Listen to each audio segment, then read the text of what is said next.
Okay, you were just talking about the mainstream media and them not being interested or covering the story. Okay, let me back up here if I may. Okay, first of all, several years ago I read a book. Strike that. Several years ago I read a book and it was talking about basically a lot about Planned Parenthood and the vile influence and the problems of Planned Parenthood itself. And in that book, it talked about a study, and that study mentioned about basically what the views of the media were in general on issues such as abortion. And in this book, like I said, I'm referring to this book, there was a major study done in the 80s, this is 30-some years ago, that said that the overwhelming majority did not attend church on a regular basis. This is 30-some years ago. Generally were, and like I said, these are all recollections that I'm trying to remember because I haven't read this book in a while. But basically that they were in general defended a lot of the issues on the left, that they believed that it was their job to disseminate those views in the media, and that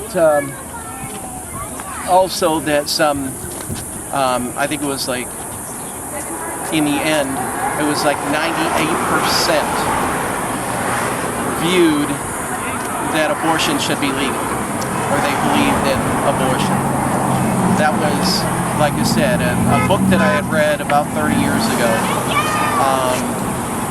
and it was a major study of the national media, and it had many sources, sites, and citations and so forth.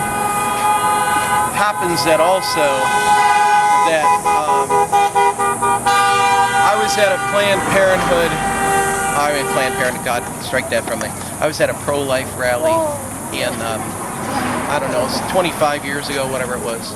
It was back in San Diego, California. And I'd say the pro-life side outnumbered them easily.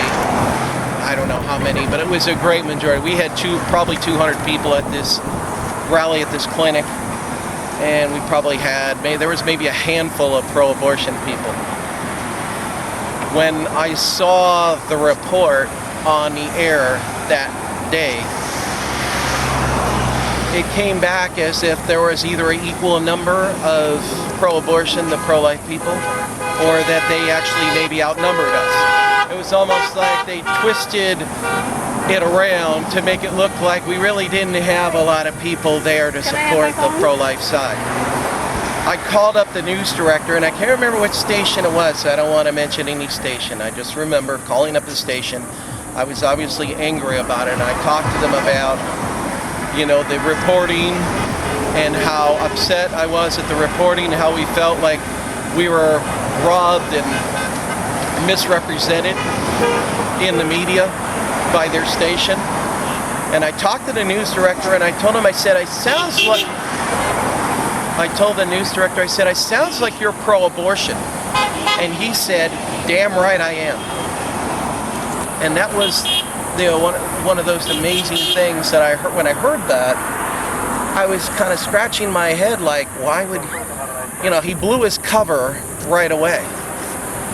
And you would think that that somebody in his position would want to keep it quiet. I know in general they try to present themselves as balanced, and maybe to them they think they are balanced. Maybe they are balanced in their own mind, just like we were talking to that one woman back there. But what they don't understand is that deep down there's a prejudice against people who are pro-life or have strong Christian views. They may tolerate Christian views, but I don't think they have a strong defense or care about people with strong pro-life, pro-Christian views. And that's basically what I'll say on that.